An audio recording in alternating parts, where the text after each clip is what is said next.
Suamiku pulang mabuk dan melempar jas kotor tepat ke wajahku. "Cuci sekarang," bentaknya kasar. Sambil menahan tangis, kuraba saku jasnya sebelum direndam. Tiba-tiba tanganku menyentuh kotak perhiasan dan 2 tiket pesawat. Saat kubaca nama penumpangnya. Sebelum ceritanya dimulai, silakan tulis di kolom komentar dari daerah mana saja teman-teman yang menonton cerita ini. Jangan lupa like dan subscribe channel ini ya. Jarum jam di dinding menunjuk angka 2 dini hari. Detak-detiknya terdengar begitu nyaring di ruang tamu yang sunyi, seolah sedang menghitung mundur sisa kesabaranku yang kian menipis.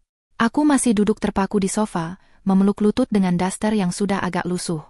Mataku terasa berat, perih karena menahan kantuk, tapi hatiku jauh lebih perih memikirkan kemana perginya suamiku malam ini. Terdengar suara mobil berhenti di depan pagar, diikuti bantingan pintu yang cukup keras. Jantungku berdegup kencang. Itu dia. Mas Arya pulang. Aku bergegas bangkit, merapikan rambut, dan memaksakan senyum di wajah. Sebagai istri yang diajarkan untuk selalu berbakti, menyambut suami adalah kewajiban, tak peduli jam berapa ia pulang. Pintu depan terbuka kasar. Sosok tinggi tegap itu muncul dengan langkah sempoyongan. Bau alkohol yang menyengat langsung menusuk hidungku, bercampur dengan aroma parfum perempuan yang asing. Bukan parfumku, bukan pula parfum maskulin yang biasa ia pakai. "Mas sudah pulang?" Sapaku lembut, mencoba meraih tangannya untuk mencium punggung tangannya. Mas Arya menepis tanganku kasar. Matanya merah, sorotnya tajam dan penuh kebencian. Ia menatapku dari ujung kepala hingga ujung kaki dengan tatapan merendahkan, seolah aku adalah kotoran yang menempel di sepatunya. "Minggir!" bentaknya dengan suara serak. "Jangan sentuh aku. Badanmu bau bawang. Bikin mual." Aku terperanjat. Padahal aku sudah mandi 2 kali dan memakai lotion sebelum menunggunya. Belum sempat aku membela diri, ia melepas jas kerjanya dengan gerakan kasar. Tanpa aba-aba, ia melemparkan jas abu-abu yang berat itu tepat ke wajahku. Bug! Kain kasar itu menghantam mukaku dengan keras. Kancing logamnya menggores pipi, meninggalkan rasa perih yang menjalar. Kain itu menutupi pandanganku sejenak, membawa aroma alkohol dan parfum asing itu semakin dekat ke indera penciumanku. Harga diriku rasanya runtuh seketika. Di rumah ini, statusku tak lebih dari sekadar pelayan yang tak dibayar. "Cuci itu. Besok pagi harus sudah rapi. Awas kalau kusut," perintahnya sambil berlalu menuju kamar tidur, meninggalkan aku yang masih berdiri mematung dengan jas kotor di tangan. Air mata mendesak keluar, tapi aku menahannya sekuat tenaga. "Jangan menangis, Kinan. Jangan menangis di depannya," batinku menguatkan diri. Menangis hanya akan membuatnya semakin puas menghinaku. Dengan langkah gontai, aku membawa jas itu ke ruang cuci di belakang. Lampu neon putih yang terang benderang menyinari noda lipstik samar di bagian kerah jas. Warnanya merah muda, kontras dengan warna jas yang gelap. Dadaku sesak. Ini bukan pertama kalinya, tapi tetap saja sakitnya tak pernah berkurang. Sesuai kebiasaan, sebelum mencuci pakaiannya, aku selalu memeriksa saku celana atau jasnya. Takut ada tisu, struk penting, atau uang yang tertinggal. Tanganku merogoh saku bagian kanan. Kosong. Lalu aku beralih ke saku bagian kiri dalam. Jari-jariku menyentuh sesuatu yang keras dan bertekstur lembut. Aku menarik benda itu keluar. Sebuah kotak beludru berwarna merah hati. Ukurannya kecil, khas kotak perhiasan mahal. Jantungku berhenti berdetak sesaat. Mungkinkah? Mungkinkah di balik sikap kasarnya, Mas Arya membelikan ini untuk ulang tahun pernikahan kami bulan depan? Sebuah harapan bodoh sekilas melintas di benakku. Dengan tangan gemetar, aku membuka kotak itu. Kilau menyilaukan langsung menyapa mataku. Sebuah cincin emas putih bertahtakan berlian mata satu yang ukurannya cukup besar. Indah sekali. Sangat elegan. Namun, ukurannya terlihat terlalu kecil untuk jariku yang mulai membengkak karena pekerjaan rumah tangga. Mungkin dia salah ukuran, gumamku, mencoba menghibur diri sendiri, meski hati kecilku berteriak menyangkal. Aku merogoh saku itu sekali lagi, memastikan tidak ada benda lain. Kali ini, ujung jariku menjepit secarik kertas licin yang terlipat rapi. Aku mengeluarkannya. Itu adalah kertas cetakan tiket pesawat maskapai premium. Aku membukanya perlahan di bawah terangnya lampu ruang cuci. Tiket itu untuk penerbangan minggu depan. Tujuannya ke Bali. 2 tiket kelas bisnis. Nama penumpang pertama, Arya Wiguna. Tentu saja, itu suamiku. Mataku beralih ke nama penumpang kedua di tiket berikutnya. Napasku tercekat. Darahku seolah berhenti mengalir, membuat seluruh tubuhku dingin seketika. Tulisan itu tercetak jelas, tanpa keraguan sedikit pun. Nama penumpang kedua itu bukan aku. Nadia Prameswari. Nadia, adik iparku sendiri. Istri dari adik kandung Mas Arya yang baru meninggal setahun lalu. Janda muda yang selama ini selalu kupuji karena ketegarannya, yang sering datang ke rumah dan kupeluk layaknya saudara kandung sendiri. Duniaku berputar hebat. Kotak beludru dan tiket itu terlepas dari genggamanku, jatuh ke lantai keramik dengan bunyi yang seakan memecahkan kesunyian malam. Lututku lemas. Aku merosot duduk di lantai dingin ruang cuci, menatap dua bukti pengkhianatan yang tergeletak di sana. Jas yang tadi dilemparkan ke wajahku kini terasa seperti kain kafan yang membungkus sisa-sisa kepercayaanku. Suamiku dan iparku. Mereka akan pergi bulan madu, sementara aku di sini disuruh mencuci jejak dosa mereka. Tiba-tiba, ponsel di saku jas itu, yang ternyata belum sempat diambil Mas Arya, bergetar pelan. Layarnya menyala dalam kegelapan saku yang sedikit terbuka. Satu pesan baru masuk. Tring. Aku meraih ponsel itu dengan tangan yang tak lagi bisa kukendalikan getarannya. Di layar terkunci, terpampang notifikasi dari kontak bernama My Angel. Isi pesannya singkat, tapi cukup untuk membuatku ingin memuntahkan seluruh isi perutku. Sayang, jasnya jangan lupa diamankannya. Kwitansi cincinnya ada di saku dalam. Kalau Mbak Kinan nemu, bilang aja itu titipan orang kantor. Love you. Rasa dingin merayap dari ujung jari hingga ke ubun-ubun. Aku membaca pesan itu berulang kali, memastikan mataku tidak sedang berhalusinasi karena lelah. Kwitansi cincinnya ada di saku dalam.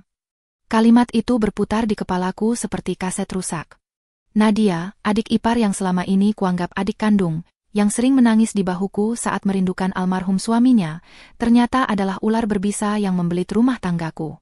Ponsel di tanganku tiba-tiba meredup dan terkunci otomatis. Layar menjadi gelap, memantulkan wajahku yang pucat pasi dan basah oleh air mata. Aku sadar, aku tidak boleh hanya diam. Menangis tidak akan mengubah fakta bahwa tiket ke Bali itu sudah dicetak. Aku butuh lebih dari sekadar firasat dan selembar tiket fisik yang bisa saja mereka sangkal nanti. Aku butuh bukti digital. Percakapan mereka, rencana mereka, seberapa jauh hubungan gelap ini sudah berjalan. Tapi aku tidak tahu kata sandi ponsel Mas Arya. Dia selalu menjaganya ketat dengan alasan rahasia perusahaan dan privasi kerja. Aku menoleh ke arah lorong gelap yang menuju kamar tidur utama. Di sana, bajingan itu sedang tidur pulas di bawah pengaruh alkohol. Ide gila itu muncul begitu saja. Ini kesempatan langka. Biasanya Mas Arya tidur sangat ringan, tapi malam ini alkohol pasti membuatnya pingsan seperti mayat. Dengan langkah mengendap-endap, aku membawa ponsel itu menuju kamar. Lantai keramik terasa menusuk telapak kakiku yang telanjang. Jantungku bergemuruh begitu kencang hingga rasanya suaranya bisa membangunkan seisi rumah. Pintu kamar terbuka sedikit. Aroma alkohol yang masam memenuhi ruangan ber-AC itu. Mas Arya tidur telentang, mendengkur kasar dengan mulut sedikit terbuka. Satu tangannya terkulai di sisi tempat tidur. Aku menahan napas. Perlahan, aku berlutut di samping tempat tidur. Tanganku gemetar hebat saat meraih pergelangan tangan kanannya. Kulitnya terasa panas. Aku harus sangat hati-hati. Jika dia bangun sekarang dan melihatku memegang ponselnya, aku tidak tahu apa yang akan terjadi. Kekerasan fisiknya bukan hal baru, dan aku tidak ingin menambah lebam di tubuhku malam ini. Kutarik pelan ibu jarinya. Sedikit lagi. Mas Arya mengerang pelan, tubuhnya bergerak miring. Aku membeku. Jantungku serasa berhenti. Aku menarik tanganku secepat kilat dan menunduk, bersembunyi di balik sisi ranjang. Hening. Hanya suara dengkuran yang kembali terdengar, kali ini lebih berat. Aku mengembuskan napas panjang tanpa suara. Ayo, Kinan. Demi anakmu. Demi harga dirimu, rutuku dalam hati. Aku mencoba sekali lagi. Kali ini lebih mantap. Kutempelkan ibu jari Mas Arya ke sensor di layar ponsel. Klik. Ponsel terbuka. Cahaya layar menyilaukan mata di ruangan gelap itu. Aku segera menurunkan tingkat kecerahannya ke titik terendah. Jari-jariku dengan lincah menari di atas layar, membuka aplikasi pesan instan berwarna hijau. Nama My Angel berada di urutan paling atas dengan tanda pesan belum dibaca, pesan yang tadi kulihat di ruang cuci. Aku menekannya. Dan seketika itu juga, neraka terpampang di depan mataku. Bukan hanya pesan teks. Ada ratusan foto yang saling mereka kirimkan. Foto Nadia mengenakan baju dinas malam yang terbuka, baju yang seingatku pernah kuminta Mas Arya belikan untukku tapi dia menolak dengan alasan mahal. Foto mereka berdua makan malam romantis di restoran mewah saat Mas Arya bilang sedang lembur mengejar tenggat waktu. Aku menggulir layar ke atas. Tanggal percakapan itu mundur jauh ke belakang. 1 bulan, 3 bulan, 6 bulan, setahun. Mereka sudah berhubungan sejak seminggu setelah suami Nadia, adik kandung Mas Arya sendiri, meninggal dunia. Bahkan saat tanah kuburan adiknya masih basah, Mas Arya sudah bermain api dengan jandanya. Biadab, desisku tanpa suara. Air mataku menetes jatuh ke layar ponsel, mengaburkan tulisan di sana. Jariku berhenti pada sebuah percakapan 3 hari lalu. My Angel, Mas, si gembrot itu minta uang belanja lagi ga? Jangan kasih banyak-banyak. Kita butuh buat hotel di Bali nanti. Mas Arya, tenang, sayang. Mas kasih pas-pasan aja biar dia gak bisa macem-macem. Paling juga buat beli bedak murahan. Beda sama kamu yang selalu wangi. Darahku mendidih. Gembrot katanya? Aku menjadi seperti ini karena melahirkan anaknya, karena mengurus rumahnya tanpa pembantu, dan karena memakan sisa makanan agar hemat. Dan mereka mentertawakanku? Aku tidak boleh gegabah mengirim bukti ini ke ponselku sendiri lewat aplikasi pesan. Mas Arya pasti akan melihat notifikasinya besok pagi. Jejak digital pengiriman itu terlalu berisiko. Aku merogoh saku dasterku, mengeluarkan ponselku sendiri yang layarnya sudah retak di bagian ujung. Dengan tangan gemetar namun fokus, aku mulai memotret layar ponsel Mas Arya. Satu persatu. Bukti percakapan, foto-foto mesra, dan bukti transfer perbankan daring yang nominalnya membuat mataku terbelalak, jumlah yang cukup untuk biaya hidup kami selama 6 bulan. Dia transfer begitu saja ke rekening Nadia untuk uang jajan. Cekrek. Cekrek. Aku mematikan suara kamera dan blitz. Aku mengumpulkan amunisi sebanyak mungkin. Tiba-tiba, ponsel di tangan kiri Mas Arya bergetar panjang. Layar ponsel itu berubah tampilan. Bukan pesan teks. Panggilan video masuk, My Angel. Wajah Nadia terpampang memenuhi layar, tersenyum manja dengan pakaian tidur minim. Dia menelepon jam 2 pagi. Kegilaan macam apa ini? Getaran panjang itu membuat Mas Arya terusik. Kelopak matanya berkedut. Erangannya terdengar lebih jelas. Dia mulai sadar karena gangguan getaran di tangannya. Siapa? Racau Mas Arya dengan suara serak, matanya mulai membuka sedikit, menyipit karena cahaya layar ponsel yang masih menyala di tanganku. Aku panik. Aku masih memegang ponselnya yang sedang menampilkan wajah Nadia yang memanggil. Jarak wajah kami hanya beberapa sentimeter. Jika dia melihatku memegang ponselnya dengan layar menyala yang menampilkan selingkuhannya, tamatlah riwayatku malam ini.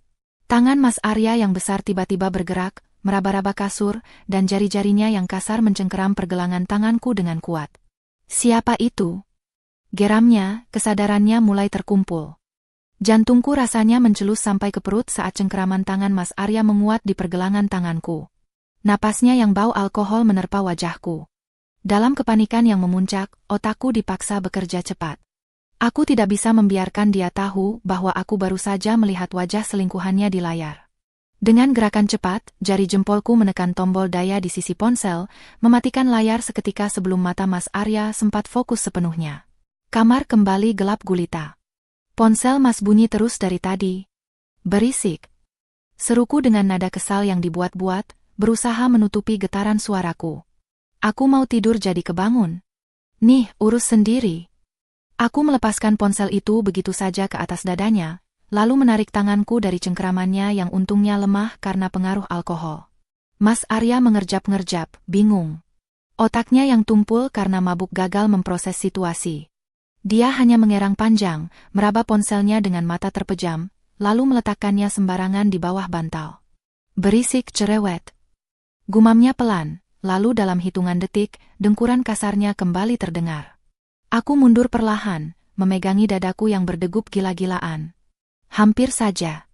Malam itu, aku tidak tidur sedetik pun. Aku menghabiskan sisa malam dengan duduk di kursi meja makan, menatap kegelapan, merancang skenario demi skenario di kepalaku sambil menahan rasa mual yang terus mendesak naik. Pukul 6 pagi.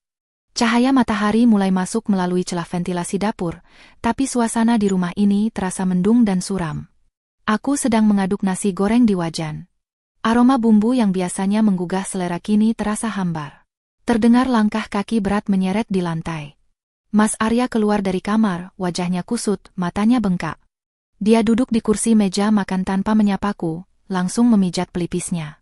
"Kopi," perintahnya singkat. Suaranya serak.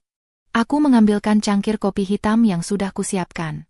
Saat meletakkan cangkir itu di depannya, aku menatap wajah laki-laki yang sudah 10 tahun ini mendampingiku. Dulu aku melihatnya sebagai pahlawan, imam keluarga. Sekarang, aku hanya melihat seorang pembohong ulung yang menjijikkan. "Mas, jasnya sudah aku cuci." "Sudah dijemur," kataku datar, memulai pancingan pertamaku. Aku kembali ke kompor, memunggunginya agar dia tidak melihat ekspresi wajahku. Gumamnya tak acuh, menyeruput kopinya. "Baguslah. Jangan sampai ada noda sisa." Di saku jas, aku nemu sesuatu, lanjutku pelan. Suara denting cangkir beradu dengan piring tatakan terdengar cukup keras. Hening sejenak. Aku bisa merasakan ketegangan memancar dari arah meja makan. "Nemu apa?" tanyanya. Nadanya berubah waspada. Tidak ada lagi kantuk di suaranya. Aku membalikkan badan, menatapnya lurus tepat di manik matanya. Ada kotak perhiasan. Cincin berlian. "Bagus banget, Mas." Aku memaksakan sebuah senyum polos, senyum istri bodoh yang selama ini dia kira tidak tahu apa-apa. "Itu buat aku ya? Hadiah ulang tahun pernikahan kita bulan depan." Mas Arya tampak terperanjat sejenak, lalu wajahnya berubah merah padam. Bukan karena malu ketahuan memberi kejutan, tapi karena marah privasinya dilanggar. Dia menggebrak meja pelan. "Kamu lancang ya buka-buka saku aku?" bentaknya. "Itu bukan buat kamu. Jangan kegaran jadi orang." Hatiku nyeri, meski aku sudah tahu jawabannya. "Terus buat siapa, Mas?" "Ukurannya kecil, nggak muat di jariku." "Itu cincin mahal." "Itu titipan klien. Pak Herman minta tolong belikan buat istrinya karena dia nggak sempat ke toko perhiasan. Aku cuma perantara." Mas Arya mulai mengeluarkan jurus andalannya, berbohong dengan nada tinggi. "Kamu itu ya," otak isinya curiga melulu. Pantesan rezeki suami seret, istrinya suzon terus. "Tapi Mas..."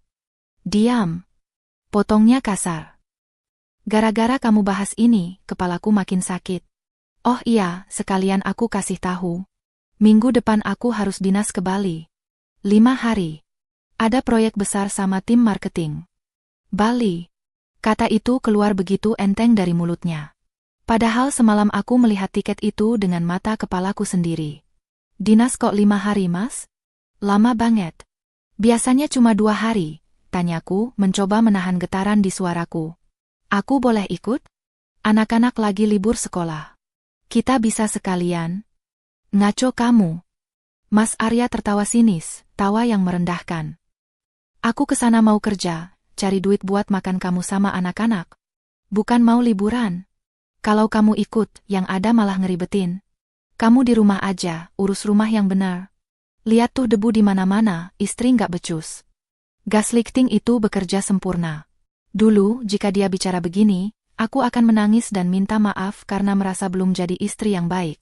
Tapi hari ini, kata-kata itu justru menjadi bensin yang membakar semangatku untuk menghancurkannya.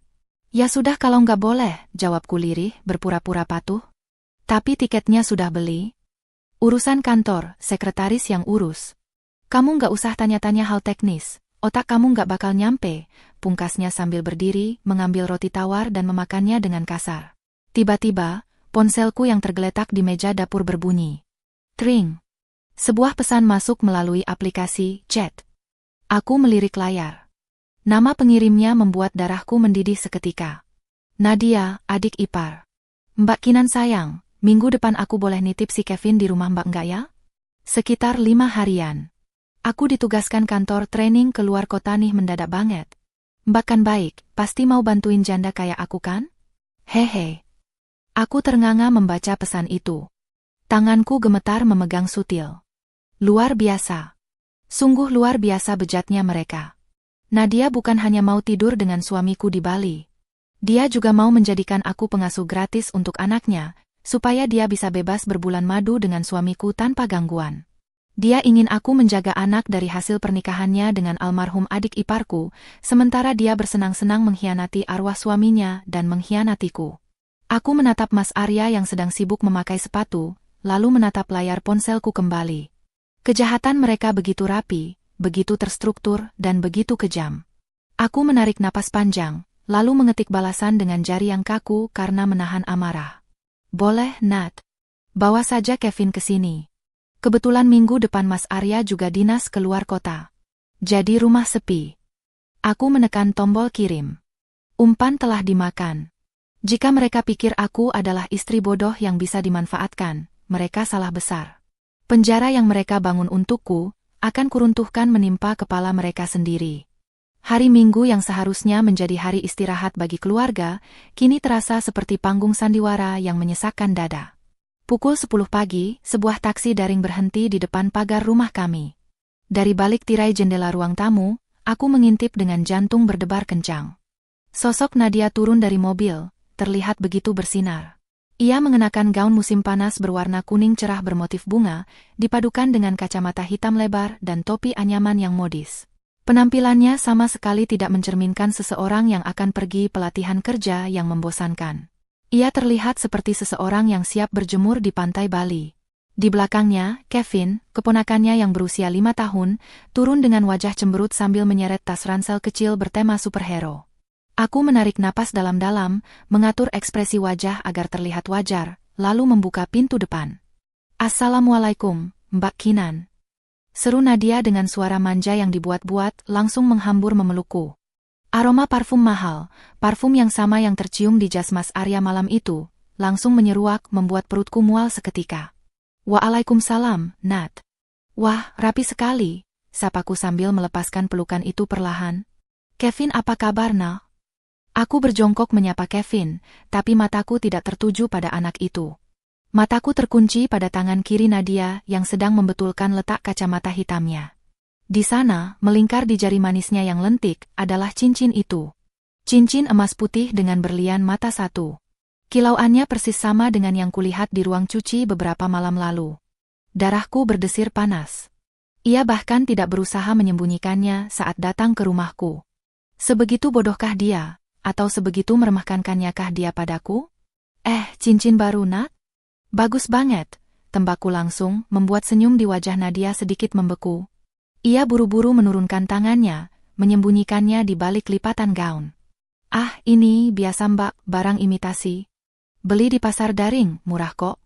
Cuma buat gaya-gayaan aja biar nggak kelihatan gembel pas pelatihan nanti. Imitasi? Aku tahu persis kwitansi yang ada di saku Mas Arya. Harganya puluhan juta rupiah. Uang yang seharusnya bisa melunasi cicilan mobil kami yang menunggak 2 bulan, kini melingkar di jari seorang pengkhianat yang mengaku adik. Oh, kirain asli. Mirip banget sama berlian mahal, sindirku halus sambil tersenyum miring. Tiba-tiba, Mas Arya muncul dari dalam rumah. Ia sudah rapi, mengenakan kemeja polo dan celana pendek kargo. Wajahnya yang biasanya masam jika melihatku, mendadak cerah saat melihat tamu istimewa kami. Nadia sudah datang, sapa Mas Arya dengan nada yang berusaha terdengar santai, namun matanya berbinar lapar menatap adik iparnya sendiri. Kevin dititip di sini ya? Tenang aja, Mbak Kinan, kamu nganggur kok di rumah, pasti diurusin. Kata nganggur, itu menusuk hatiku lagi. Mengurus rumah tangga 24 jam dibilang menganggur. Tapi aku memilih diam, menyimpan amarah ini untuk ledakan nanti. Iya nih, Mas Arya. Maaf yang ngerepotin. Duh, Mas Arya makin gagah aja deh, rajin olahraga ya? Puji Nadia dengan nada menggoda, sambil melirik genit. Mas Arya tertawa, suara tawa yang sudah lama tidak kudengar ditujukan untukku. Bisa aja kamu. Namanya juga jaga stamina, biar kerja lancar. Kerja di Bali maksudnya? Aku meremas ujung dasterku kuat-kuat hingga buku jariku memutih. Drama itu berlanjut di ruang tengah. Nadia memberikan instruksi panjang lebar tentang kebiasaan makan Kevin, obat vitaminnya, dan jam tidurnya. Ia bersikap seolah-olah ia ibu yang sangat perhatian, padahal ia akan meninggalkan anaknya demi berselingkuh dengan pamannya sendiri. Mas Arya mendengarkan dengan saksama, sesekali menimpali dengan lelucon yang membuat Nadia terkikik genit. Aku pergi ke dapur untuk membuatkan minum, meninggalkan mereka di ruang tengah. Tanganku gemetar saat menuang sirup ke dalam gelas. Dari pantulan cermin lemari hias di ruang makan yang posisinya berhadapan dengan ruang tengah, aku bisa melihat mereka. Posisi duduk mereka tidak wajar. Nadia duduk di sofa panjang, dan Mas Arya duduk di sebelahnya, bukan di kursi tunggal yang berjarak. Lutut mereka hampir bersentuhan. Saat aku sedang mengaduk es, aku melihat gerakan itu di cermin. Mas Arya menoleh ke arah dapur, memastikan aku tidak terlihat. Merasa aman, tangannya bergerak cepat mengelus punggung tangan Nadia yang tergeletak di atas paha. Nadia tidak menepis. Ia justru membalas dengan meremas tangan Mas Arya, sekilas sambil tersenyum penuh arti. Tatapan mata mereka bertemu, intens, penuh nafsu yang menjijikkan. Tatapan dua orang yang sudah tidak sabar menunggu waktu keberangkatan. Gelas di tanganku hampir saja terjatuh. Pemandangan itu jauh lebih menyakitkan daripada sekadar membaca pesan chat. Melihat kontak fisik mereka secara langsung di dalam rumahku sendiri, di depan foto pernikahan kami yang tergantung di dinding, rasanya seperti ditusuk belati tepat di ulu hati. Aku menarik napas panjang, menahan air mata yang mendesak keluar. Tahan, Kinan. Jangan meledak sekarang. Belum waktunya, bisikku pada diri sendiri. Aku membawa nampan berisi minuman ke ruang tengah dengan langkah tegap. Silakan diminum, Nat. Biar segar sebelum berangkat ke bandara. Makasih, Mbak Kinan, ucap Nadia, kembali memasang topeng wajah manisnya. Tangannya sudah terlepas dari tangan Mas Arya. Oh ya Nat, pelatihannya di hotel mana? Siapa tahu nanti kalau Kevin rewel, Mbak bisa hubungi nomor telepon kamar hotelnya. Soalnya sinyal ponsel kadang susahkan kalau di gedung, tanyaku dengan nada polos sambil meletakkan gelas. Nadia tersedak ludahnya sendiri. Mas Arya langsung menyambar. Ngapain kamu tanya-tanya hotel? Kan ada ponsel. Kevin juga nggak bakal rewel. Jangan posesif gitulah jadi orang, bikin tamu nggak nyaman aja. Mas Arya membentakku di depan Nadia dan Kevin. Wajahku panas. Nadia hanya menunduk sambil tersenyum tipis, seolah menikmati pembelaan itu. Ya sudah, aku berangkat dulu ya. Takut ketinggalan pesawat, kata Nadia buru-buru bangkit, sepertinya takut aku bertanya lebih jauh. Mas Arya ikut berdiri dengan semangat. Aku antar ke depan sampai taksi ya. Aku berdiri di ambang pintu, melihat suamiku membawakan koper adik iparnya dengan penuh semangat, sesuatu yang tidak pernah ia lakukan untukku. Saat mereka sampai di pagar, Nadia berbalik melambaikan tangan padaku. Titip Kevin ya Mbak? Dah. Mas Arya berdiri di samping taksi, menunduk berbicara sesuatu kepada Nadia lewat jendela mobil yang terbuka. Aku tidak bisa mendengarnya, tapi aku bisa melihat gestur tubuh Mas Arya. Ia tertawa lepas, wajahnya berseri-seri penuh harapan akan petualangan mesum mereka. Saat taksi itu menghilang di tikungan, Mas Arya berbalik masuk ke rumah. Senyum di wajahnya langsung lenyap begitu melihatku. Wajahnya kembali ditekuk, dingin dan angkuh. Siapkan koperku, perintahnya ketus saat melewatiku. Aku berangkat besok subuh. Jangan ada yang ketinggalan. Aku mengangguk patuh. Namun, saat Mas Arya masuk ke kamar mandi, aku melihat ponselnya tergeletak di atas meja ruang tamu. Ia lupa membawanya karena terlalu bersemangat mengantar Nadia. Layarnya menyala, menampilkan notifikasi dari aplikasi maskapai penerbangan. Bukan pesan biasa. Itu adalah notifikasi check-in daring. Aku mendekat dan membaca sekilas notifikasi yang muncul di layar terkunci itu. Check-in berhasil. Kursi 1A 1B. Penumpang, Mr. Arya Wiguna, Mrs. Nadia Wiguna. Nadia Wiguna? Jantungku berhenti berdetak. Mataku membelalak menatap layar itu. Nadia menggunakan nama belakang suamiku di tiket pesawat? Apakah ini hanya kesalahan sistem? Atau mereka memalsukan identitas? Atau, yang lebih mengerikan, apakah mereka sudah menikah siri di belakangku? Suara roda koper yang beradu dengan lantai paving block di subuh buta itu terdengar seperti gemuruh petir di telingaku. Mas Arya berangkat saat langit masih gelap, tanpa mencium keningku, tanpa berpamitan pada anak-anak yang masih terlelap. Ia hanya menyisakan satu perintah dingin sebelum masuk ke dalam taksi yang menjemputnya. Jaga rumah. Jangan keluyuran. Jaga Kevin baik-baik, jangan sampai lecet sedikit pun. Dia anak kesayangan Nadia, beda sama anak-anak kita yang tahan banting. Kalimat itu terngiang-ngiang di kepalaku sepanjang pagi, berulang-ulang seperti mantra kutukan. Rumah terasa begitu sunyi setelah kepergiannya, namun di dalam kepalaku, badai sedang mengamuk. Aku menatap Kevin, keponakan istimewa itu, yang sedang duduk di sofa ruang tengah menonton kartun dengan volume maksimal. Anak itu tidak salah apa-apa, dia hanyalah bocah 5 tahun yang tidak tahu menahu tentang dosa ibunya. Namun, setiap kali melihat wajahnya, aku merasakan perih yang tak tertahankan. Ada kemiripan garis rahang yang samar antara Kevin dan Mas Arya, sebuah detail yang dulu kuanggap wajar karena mereka paman dan keponakan, namun kini memunculkan pertanyaan liar yang mengerikan di benakku. Seberapa lama sebenarnya pengkhianatan ini terjadi? Tante Kinan. Lapar. Teriak Kevin tanpa menoleh, membuyarkan lamunanku. Iya sayang. Sebentar ya, tante masakan nasi goreng, jawabku refleks, dengan nada keibuan yang sudah terpatri otomatis, meski hatiku ingin menjerit. Aku menyeret langkah ke dapur. Di sana, dua anakku sendiri, Dika 8 tahun dan Ara 5 tahun, sedang makan roti tawar tanpa selai karena persediaan selai habis dan aku belum sempat belanja. Mereka makan dengan tenang, tidak banyak menuntut, seolah mengerti ibunya sedang tidak baik-baik saja. Pemandangan itu meremukan hatiku.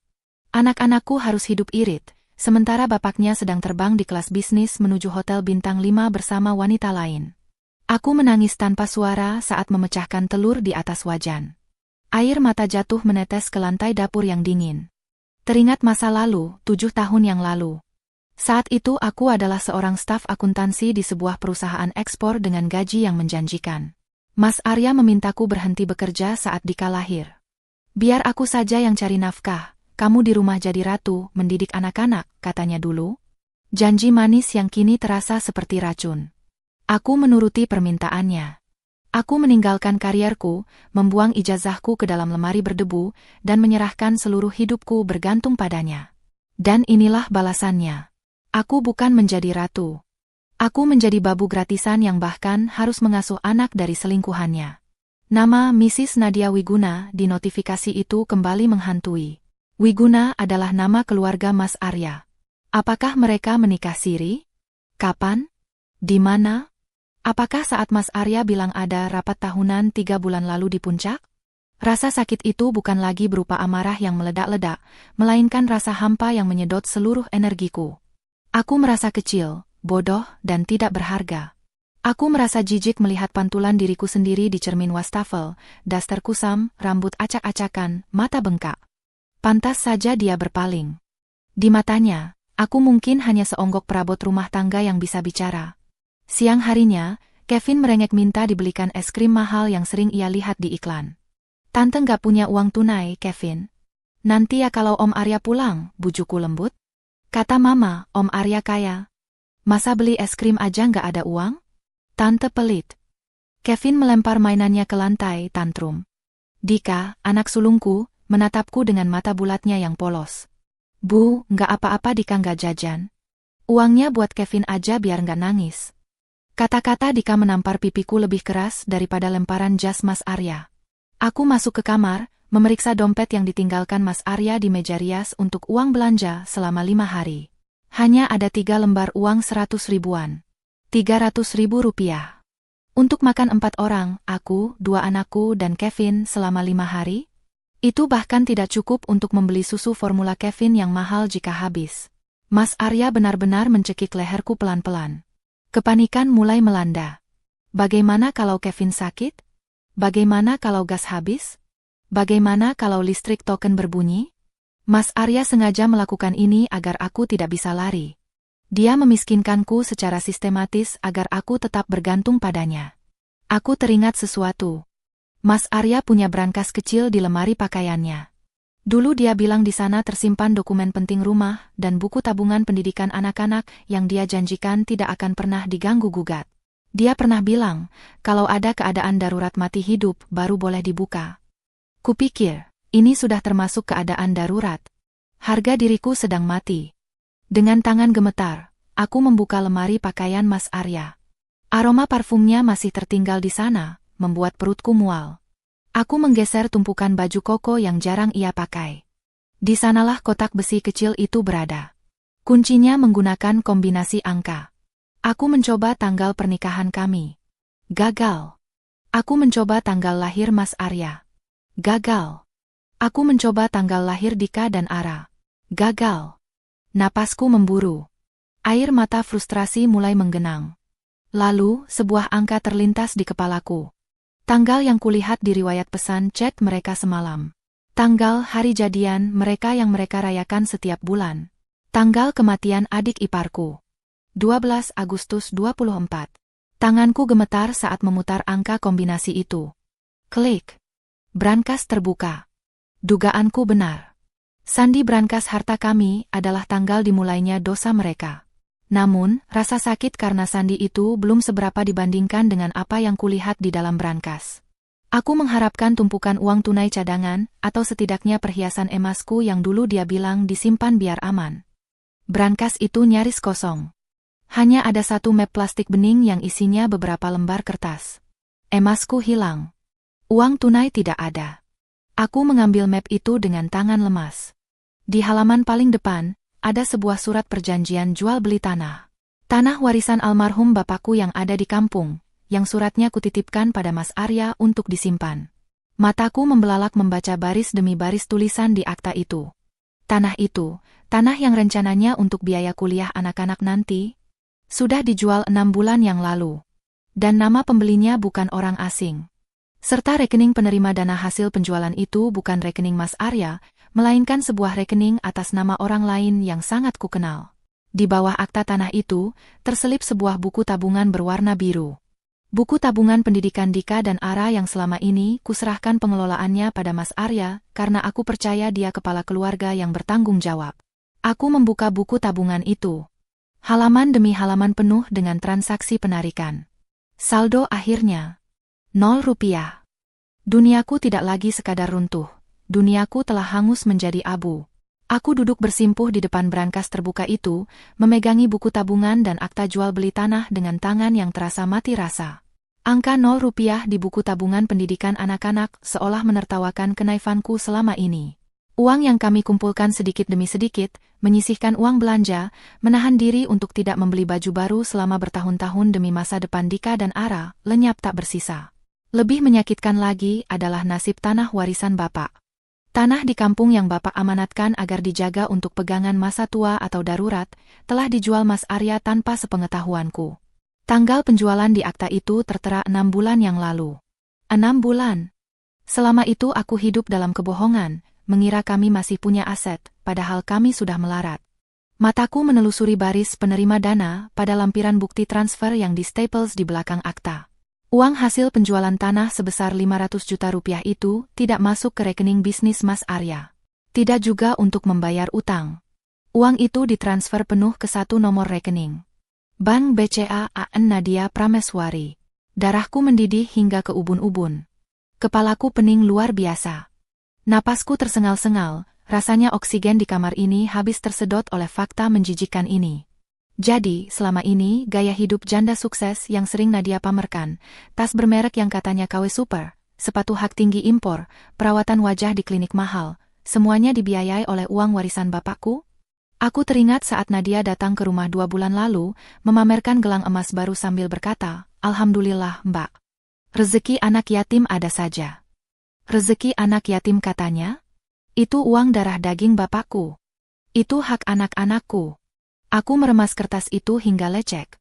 Ingin rasanya aku berteriak sekeras-kerasnya, membakar rumah ini beserta isinya. Tapi suara tawa Kevin dari ruang tengah menahanku. Ada anak kecil di luar sana. Anak dari wanita yang telah merampok masa depan anak-anakku. Belum selesai rasa syok itu menghantam, mataku menangkap sebuah amplop coklat besar yang terselip di bagian paling dasar brankas, tertutup karpet bludru alas brankas.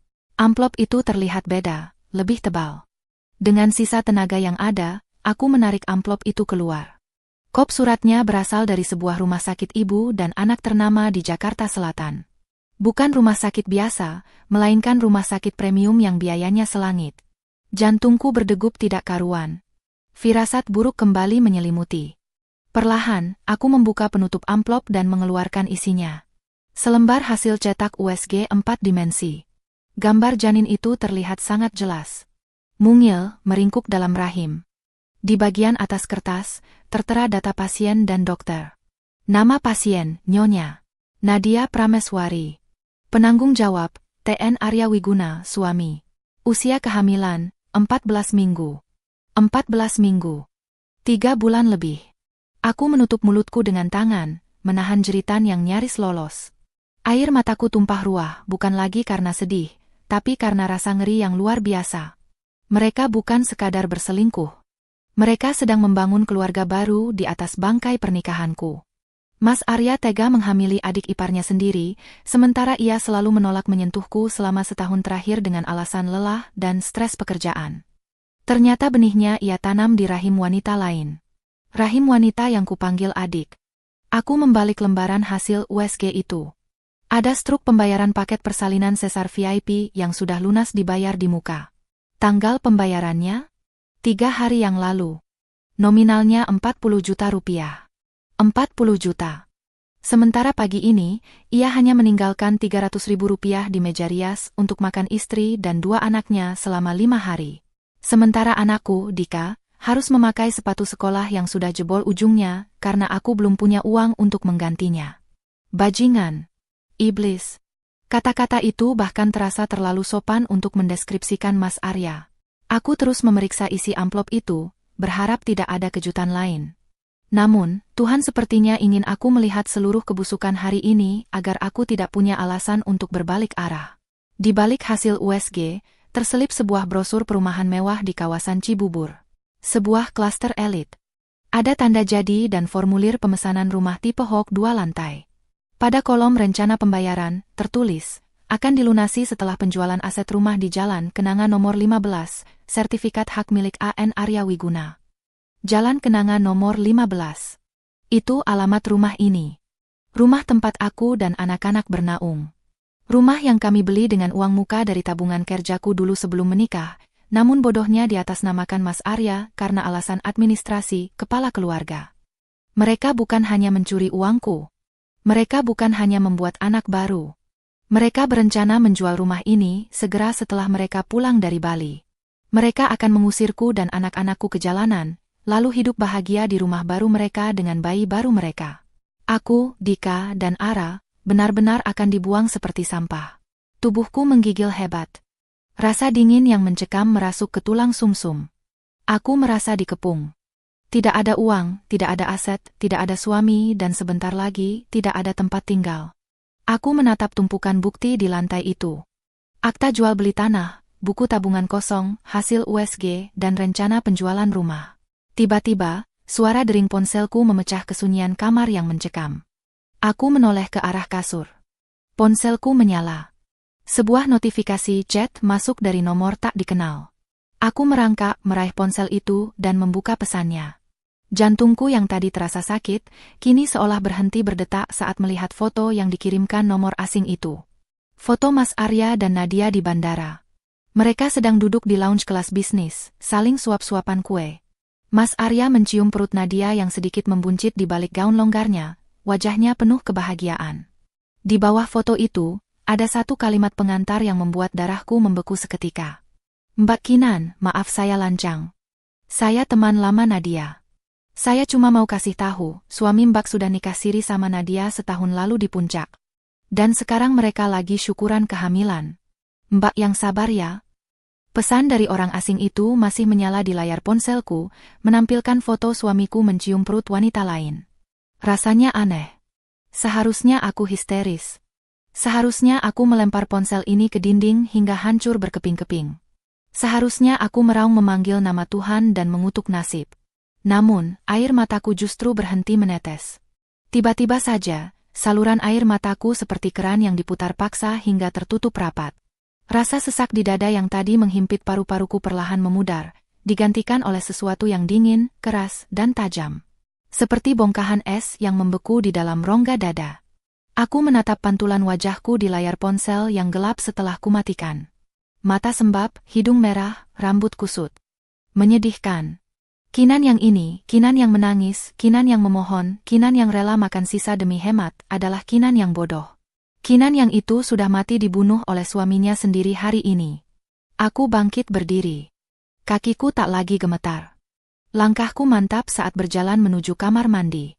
Kubasuh wajahku dengan air dingin, menggosok kulitku dengan kasar seolah ingin melunturkan jejak-jejak istri penurut yang selama ini melekat. Aku menatap cermin di atas wastafel. Cukup, bisikku pada bayangan di cermin. Suaraku terdengar asing, rendah dan parau, tapi penuh tenaga. Nangismu nggak akan balikin uang bapak. Nangismu nggak akan bikin mereka tobat. Kamu harus bangun, Kinan. Kamu punya 2 anak yang harus makan. Aku keluar dari kamar mandi dengan rencana yang mulai tersusun rapi di kepala. Langkah pertamaku adalah mengamankan amunisi. Aku kembali ke brankas yang terbuka. Dengan gerakan cepat dan efisien, aku mengambil semua dokumen laknat itu, akta jual beli tanah, buku tabungan kosong, hasil USG Nadia, dan brosur rumah baru. Aku juga mengambil sertifikat hak milik, SHM, rumah ini yang untungnya masih ada di tumpukan paling bawah. Rupanya Mas Arya belum sempat menyerahkannya ke agen properti. Aku tidak boleh menyimpannya di tempat biasa. Mas Arya pasti akan mengecek brankas begitu pulang.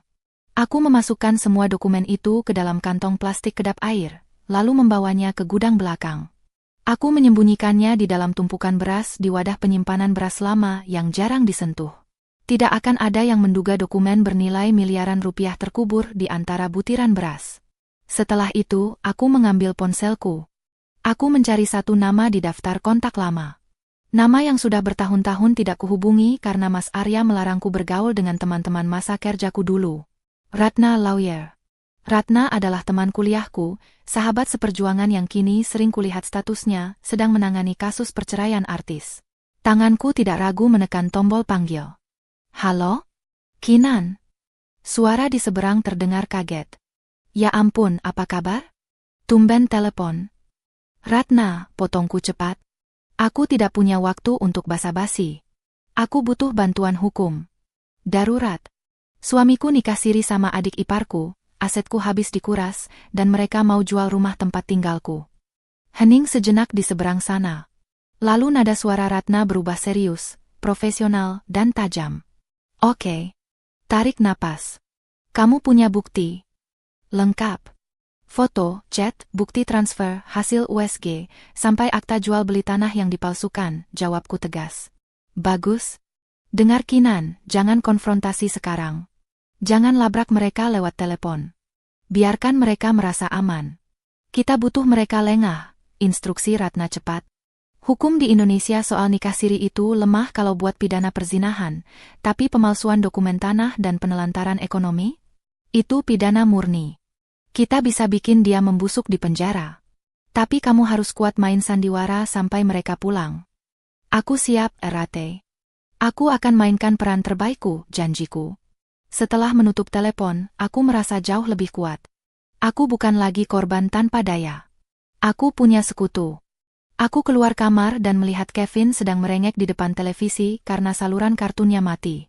Aku menghampirinya bukan dengan rasa benci, tapi dengan tatapan seorang pemburu yang melihat umpan.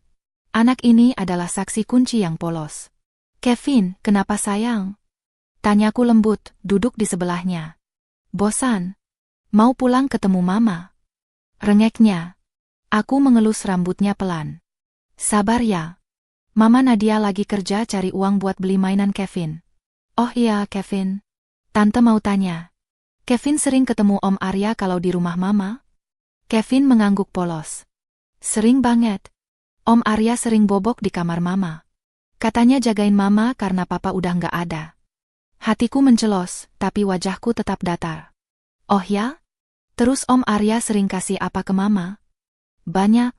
Kemarin Mama dikasih kalung emas. Terus Mama bilang ke Kevin, sebentar lagi Kevin punya adik bayi dari perut Mama, celoteh Kevin tanpa dosa. Rekaman suara di ponselku yang diam-diam menyala di saku daster, merekam semua pengakuan polos itu dengan jernih. Gotcha. Malam harinya, setelah anak-anak tidur, aku melakukan langkah terakhir yang paling berbahaya. Mas Arya meninggalkan laptop kerjanya di ruang kerja, karena dia membawa tablet ke Bali. Biasanya laptop itu terkunci. Aku duduk di depan laptop yang menyala meminta kata sandi. Sekali lagi, aku mengetikkan angka keramat itu, 120.824. Layar terbuka. Wallpapernya bukan lagi foto kami sekeluarga, melainkan foto pemandangan gunung, lokasi pernikahan siri mereka di puncak. Tanganku bergerak lincah membuka surelnya. Aku meneruskan semua bukti pemesanan hotel, tiket pesawat, dan mutasi rekening ke alamat surelku dan surel Ratna. Aku menyalin semuanya.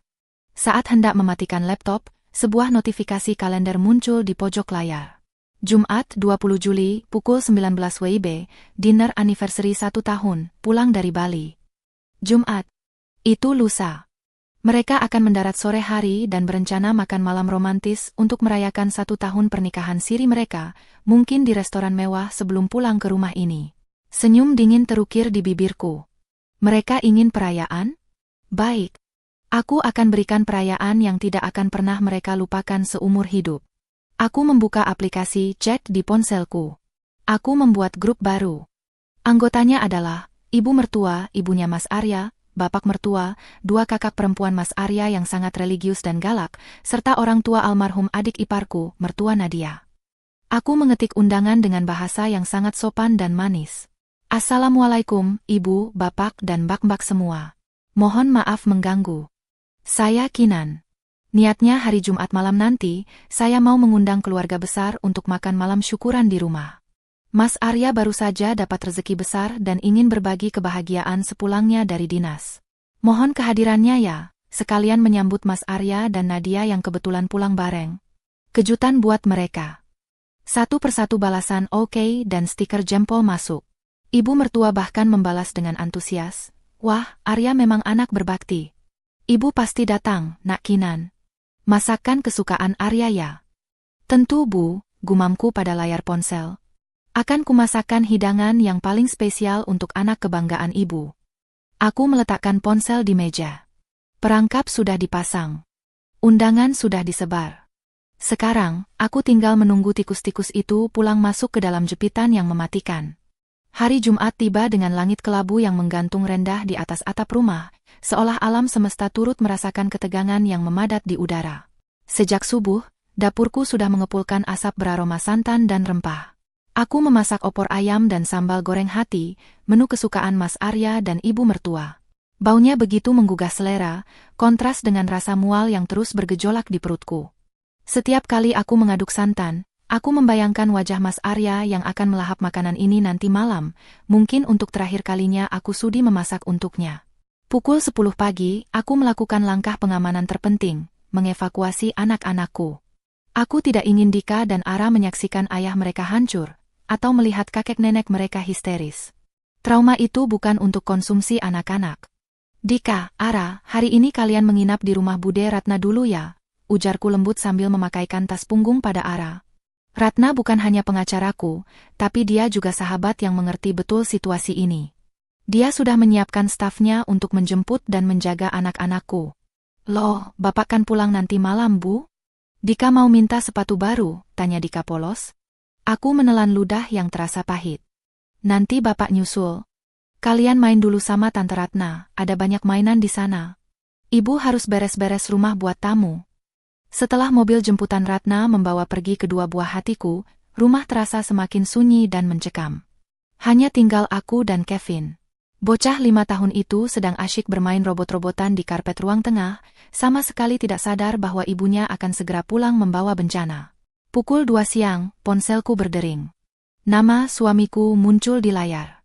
Aku menarik napas panjang, memasang topeng suara terbaikku sebelum menggeser tombol hijau. Halo, Mas. Sudah mendarat? Tanyaku dengan nada antusias yang dibuat-buat. Baru saja, jawab Mas Arya ketus, suara latar bising bandara terdengar jelas. Pesawatnya telat. Panas banget di sini. Kamu sudah masak?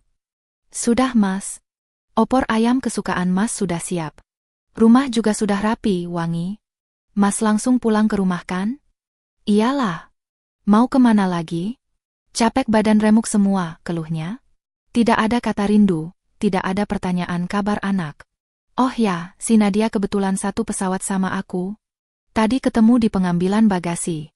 Dia minta nebeng pulang sekalian mau jemput Kevin. Jadi nanti aku sampai rumah sama dia. Kebetulan, katanya. Pembohong ulung.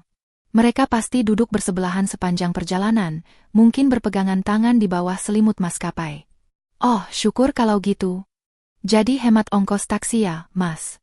Hati-hati di jalannya, sahutku manis. Ya sudah. Jangan lupa siapin air panas buat mandi. Aku nggak mau nunggu, perintahnya sebelum memutus sambungan telepon secara sepihak. Aku menatap layar ponsel yang gelap. Tenang saja, Mas. Airnya bakal panas sekali. Cukup panas buat melepuh kulitmu, desisku pelan. Sisa waktu sore itu kuhabiskan untuk persiapan teknis. Di ruang tengah, tepat di depan sofa panjang tempat tamu kehormatan akan duduk, ada televisi layar datar berukuran 50 inci yang kami beli dengan cara mencicil. Aku menarik kabel HDMI dari belakang televisi. Kabel itu biasanya tersambung ke pemutar DVD, tapi kali ini aku menyambungkannya ke laptopku yang kusembunyikan di balik meja hias, tertutup taplak meja yang menjuntai. Aku menyalakan laptop, membuka berkas presentasi yang sudah kusiapkan semalaman bersama tim Ratna secara daring. Judul berkasnya sederhana, Kenangan Terindah. Isinya bukan foto liburan keluarga, melainkan kompilasi bukti dosa yang disusun secara kronologis, tangkapan layar percakapan mesum, foto ciuman di bandara, bukti transfer penjualan tanah warisan bapak, hingga video USG janin Nadia. Aku menguji tampilannya. Gambar hasil USG itu terpampang besar dan jernih di layar televisi. Sempurna. Aku segera mematikan layar televisi agar terlihat normal, membiarkan sistemnya standby. Menjelang maghrib, tamu-tamu mulai berdatangan. Yang pertama datang adalah orang tua Nadia, Pak Herman dan Bu Siska. Mereka datang membawa buah tangan berupa bolu gulung, wajah mereka berseri-seri ingin bertemu cucu tercinta, Kevin. Assalamualaikum, Nak Kinan. Duh, repot-repot ya bikin acara makan malam, sapa Bu Siska ramah. Beliau adalah wanita yang baik, sangat menyayangi Nadia sejak suaminya meninggal. Beliau tidak tahu bahwa menantunya itu telah menginjak-injak kehormatan almarhum anaknya. Waalaikumsalam, Bu. Enggak repot kok. Silakan duduk, sambutku sambil mencium tangan mereka taksim. Tak lama kemudian, sebuah mobil Pajero berhenti di depan pagar. Itu mobil orang tua Mas Arya, ibu mertua dan bapak mertua, beserta dua kakak perempuan Mas Arya, Mbak Rini dan Mbak Sari. Rombongan Hakim Agung keluarga Wiguna telah tiba.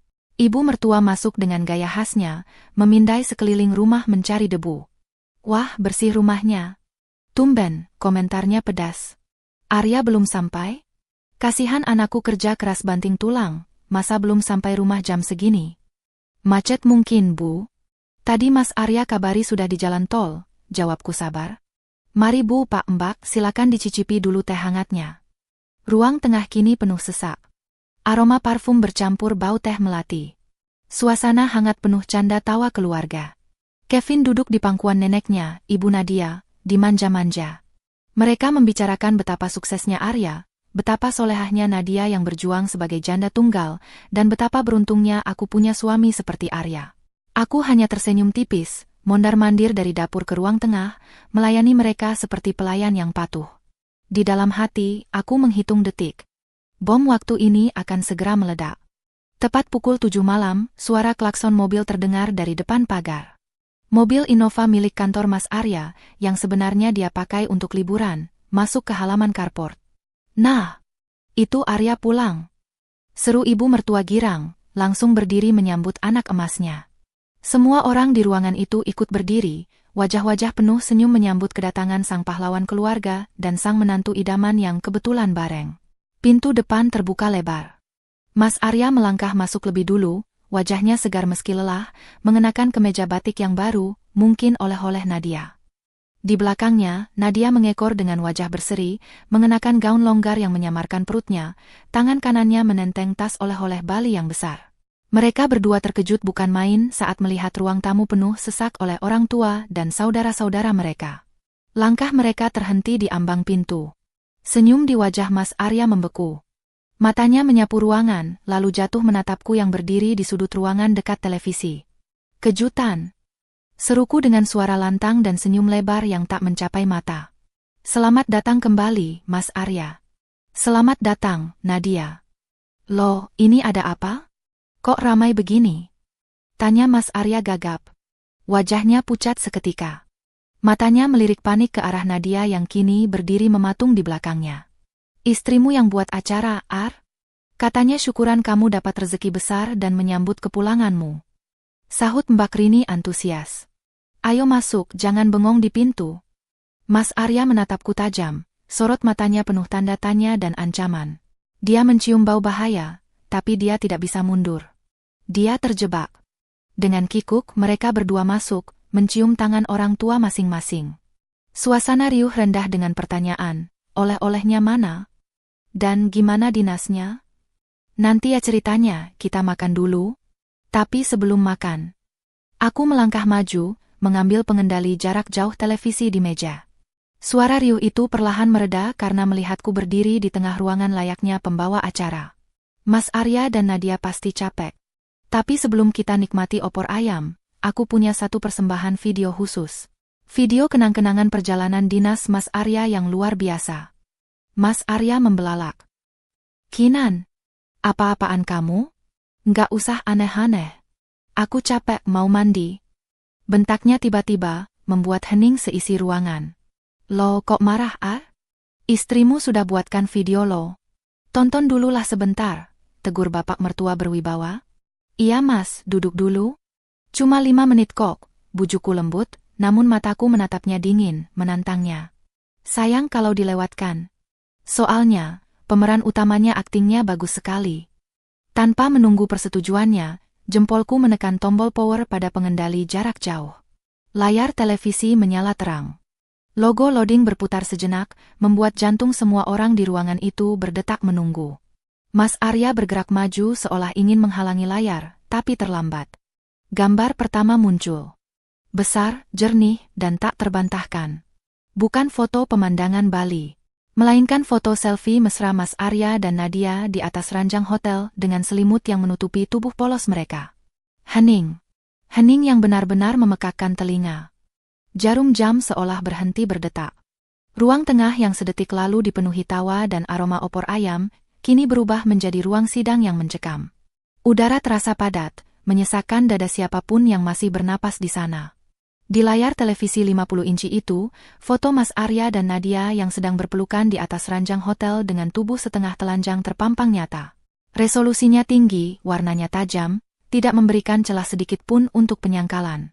Wajah mereka merona merah, mata mereka terpejam menikmati dosa, sangat kontras dengan wajah-wajah pucat pasi yang kini menatap layar itu dari sofa ruang tamu. Astagfirullahaladzim. Jeritan ibu mertua memecah kesunyian. Tubuh rentanya terhuyung ke belakang, untungnya segera ditangkap oleh Mbak Rini yang juga menutup mulut dengan tangan gemetar. Matikan. Matikan itu, Kinan. Mas Arya meraung seperti binatang terluka. Ia melompat ke arah meja, berusaha merebut pengendali jarak jauh. Namun, aku sudah memperhitungkan ini. Aku mundur selangkah, menyembunyikan alat itu di balik punggungku, sementara tangan kiriku menekan tombol panah kanan di papan tik laptop. Gambar di layar berganti. Kini bukan lagi foto syur, melainkan tangkapan layar percakapan chat mereka. Tulisan itu terbaca jelas oleh semua orang di ruangan, diperbesar maksimal. Mas, si gembrot itu minta uang belanja lagi. Jangan kasih, mending buat kita check-in. Tenang, sayang. Tanah warisan bapaknya si Kinan sudah laku. 500 juta masuk ke rekening kamu besok. Aman. Suara desahan napas tertahan terdengar dari arah Pak Herman, ayah kandung Nadia. Wajah pria parubaya itu memerah padam, urat-urat lehernya menonjol menahan amarah yang siap meledak. Ia menatap putrinya, Nadia, yang kini bersimpuh di lantai, menangis tanpa suara sambil memegangi ujung kemeja Mas Arya. Tanah bapak. Gumamku lirih, namun terdengar jelas di keheningan itu. Aku menatap lurus ke mata Mas Arya yang kini mematung. Tanah warisan bapakku yang diamanatkan untuk masa depan cucu-cucunya, kamu jual diam-diam, Mas? Kamu berikan uangnya pada pelacur ini untuk membeli tas dan sepatu. Jaga mulutmu, Kinan. Mas Arya membentak, wajahnya beringas, urat malunya sudah putus. Ia sadar ia sudah tertangkap basah, maka ia memilih menyerang. Kamu pikir kamu siapa, ha? Istri nggak becus. Kalau kamu becus melayani suami, aku nggak akan cari wanita lain. Plak. Suara tamparan keras menggema. Bukan aku yang melakukannya. Bapak mertua, ayah kandung Mas Arya, berdiri dengan napas memburu. Tangannya yang kasar baru saja mendarat telak di pipi putra kebanggaannya. Mas Arya terhuyung, memegangi pipinya dengan tatapan tak percaya. Bapak? Lirih Mas Arya.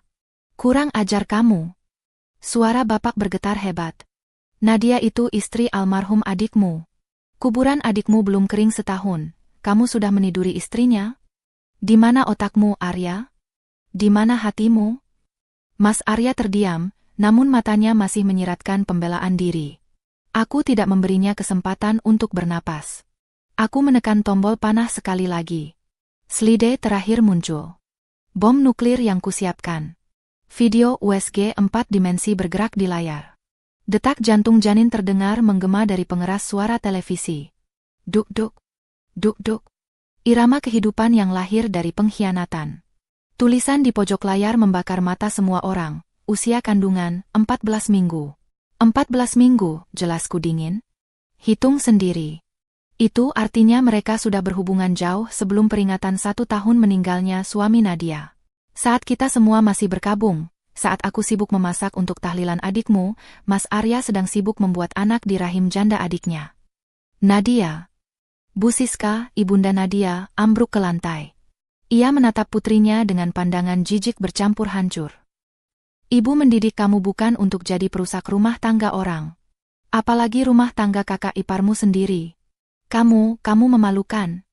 Nadia menangis histeris, bersujud di kaki ibunya. Ampun Bu. Nadia hilaf. Nadia cinta sama Mas Arya. Mas Arya janji mau nikahin Nadia. Cuy. Mbak Rini meludah ke lantai, tepat di depan wajah Nadia. Cinta matamu. Kamu itu hama.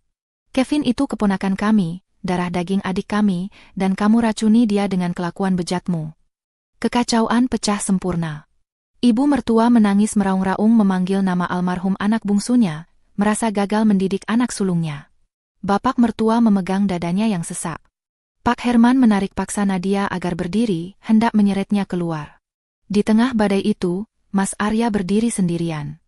Ia dikepung oleh kebencian keluarga besarnya sendiri. Ia menatapku. Tatapannya bukan lagi tatapan merendahkan seperti saat ia melempar jas kotor itu. Tatapannya adalah tatapan ketakutan murni. Ia sadar, tameng anak saleh dan suami sukses yang ia bangun bertahun-tahun telah hancur lebur dalam waktu 10 menit. Ia maju selangkah ke arahku, tangannya terkepal. Insting kekerasannya muncul saat ia terpojok. Puas kamu, ha? Puas kamu menghancurkan namaku? Kamu pikir kamu bakal selamat setelah ini? Rumah ini atas namaku. Pergi kamu dari sini sekarang juga. Aku tidak bergeming.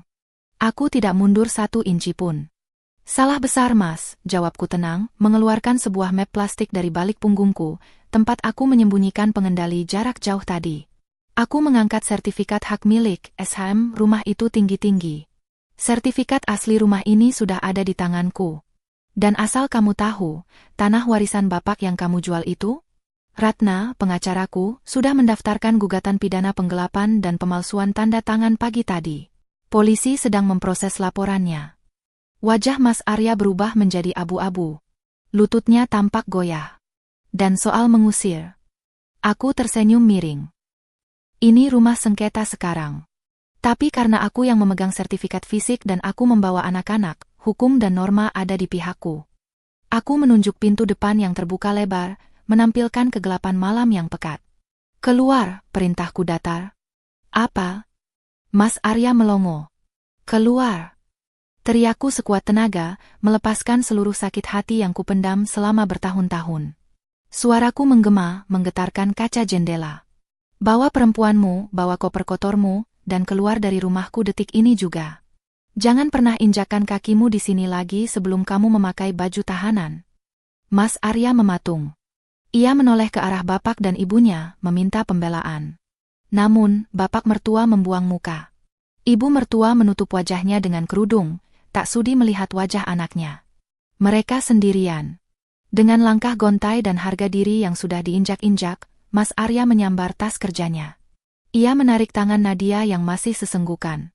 Mereka berjalan tertatih menuju pintu keluar, diiringi tatapan jijik dari orang-orang yang dulu memuja mereka. Namun, tepat sebelum Mas Arya melangkah keluar dari ambang pintu, ia berhenti. Ia berbalik perlahan. Senyum mengerikan terukir di wajahnya yang kusut. Senyum putus asa dari seorang pria yang tidak lagi memiliki apa-apa untuk dipertaruhkan. Kamu pikir kamu menang, Kinan? Desisnya dengan suara rendah yang membuat bulu kuduku meremang. Kamu lupa satu hal. Kevin, anak itu ada di sini kan? Sayangnya, anak-anakmu, Dika dan Ara, kamu yakin mereka aman di tempat Ratna? Jantungku berhenti berdetak. Apa maksudmu? Tanyaku tercekat. Mas Arya tertawa kecil, tawa gila. Aku tahu kamu pasti lari ke Ratna.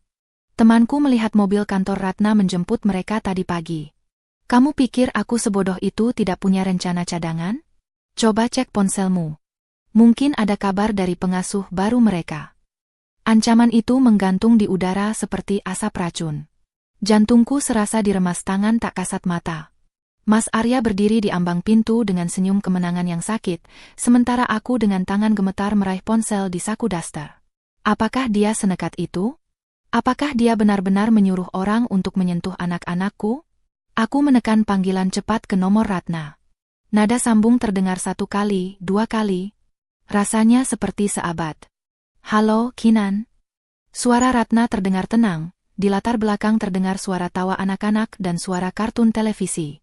Ratna. Anak-anak. Dika, Ara, mereka di mana? Tanyaku dengan napas tersengal, mataku tak lepas menatap Mas Arya yang masih menyeringai. Mereka? Sedang makan pizza sama stafku di ruang tengah. Aman terkendali. Kenapa? Mantan suamimu mengancam? Ratna, dengan insting pengacara yang tajam, langsung menebak. Lututku lemas karena lega. Air mata kembali menetes, tapi kali ini air mata syukur. Dia bilang dia punya rencana cadangan. Omong kosong, potong Ratna tegas. Kantorku dijaga satpam 24 jam, Kinan. Tidak ada yang bisa masuk tanpa izin. Dia cuma menggertak. Itu taktik pecundang yang sudah kalah telak. Tenang saja, polisi yang kulaporin tadi pagi sebentar lagi sampai ke rumahmu. Aku menutup telepon. Rasa takut di dadaku lenyap seketika, berganti dengan rasa jijik yang amat sangat. Aku menatap Mas Arya, lalu tertawa. Tawa yang kering dan hampa. Kamu dengar itu, Mas? Tanyaku sambil melangkah maju mendekatinya. Anak-anak aman. Makan enak. Bahagia. Rencana cadangan kamu gagal total, sama seperti gagalnya kamu jadi suami dan ayah. Senyum di wajah Mas Arya luntur. Wajahnya berubah pucat pasi. Gertakan terakhirnya tidak mempan. Tiba-tiba, suara sirene meraung-raung dari kejauhan, semakin lama semakin dekat, memecah keheningan malam di kompleks perumahan kami. Cahaya biru merah berputar-putar memantul di dinding ruang tamu. Mas Arya panik. Dia menarik tangan Nadia, hendak lari. Ayo pergi. Tapi langkah mereka terhenti oleh 2 orang petugas berseragam coklat yang muncul di pintu pagar. Di belakang mereka, Pak RT dan beberapa tetangga yang penasaran ikut berkerumun. Selamat malam. Apakah benar ini kediaman saudara Arya Wiguna? Tanya petugas itu tegas. Saya mau pergi, Pak. Ini urusan keluarga, gagap Mas Arya. Maaf, Pak. Kami menerima laporan dugaan pemalsuan dokumen akta tanah dan penggelapan aset atas nama pelapor Ibu Kinanti. Kami mohon Bapak ikut ke kantor untuk dimintai keterangan.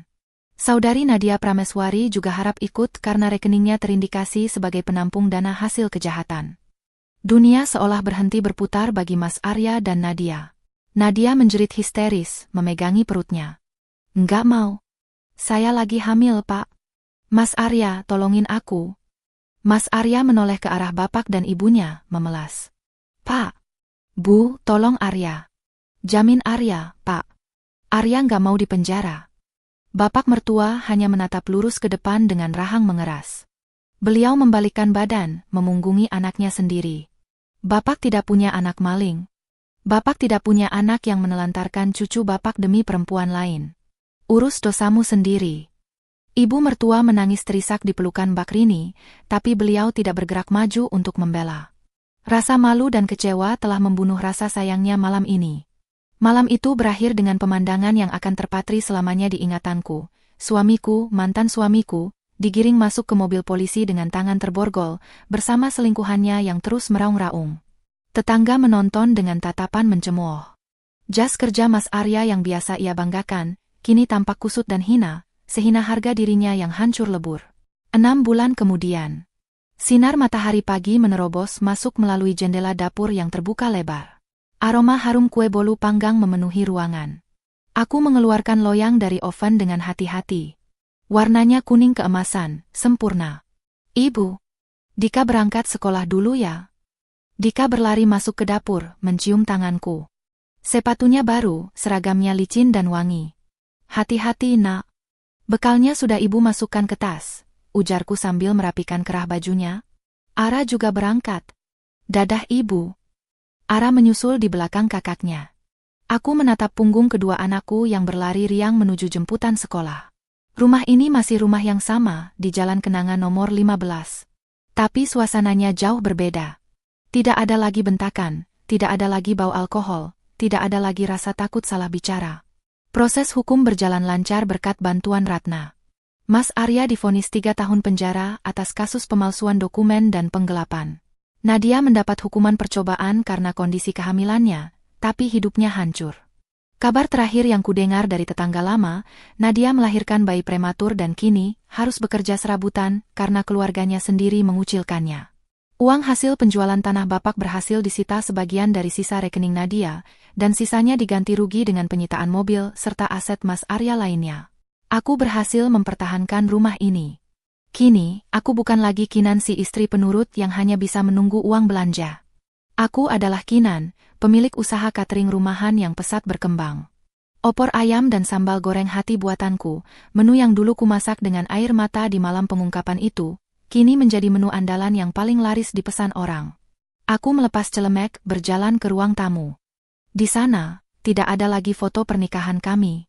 Dinding itu kini dihiasi lukisan bunga matahari yang cerah dan foto wisuda TK Ara.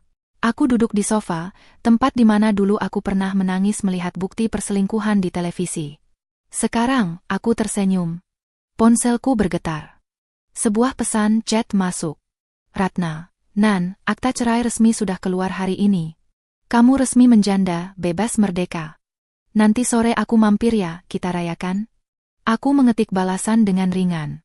Siap. Opor ayam spesial sudah menunggu. Aku meletakkan ponsel dan memejamkan mata sejenak, menghirup udara kebebasan. Luka itu memang meninggalkan bekas parut, tapi parut itulah yang membuatku kuat. Dulu, sebuah jas kotor yang dilempar ke wajahku adalah simbol kehinaan. Tapi hari ini, aku sadar. Jas kotor itu justru adalah tiket kebebasanku. Karena kotoran itu, aku dipaksa mencuci bersih hidupku dari manusia beracun. Aku membuka mata, menatap ke depan dengan pandangan jernih. Hidup baru-baru saja dimulai. Dan kali ini, aku yang memegang kendalinya. Tamat.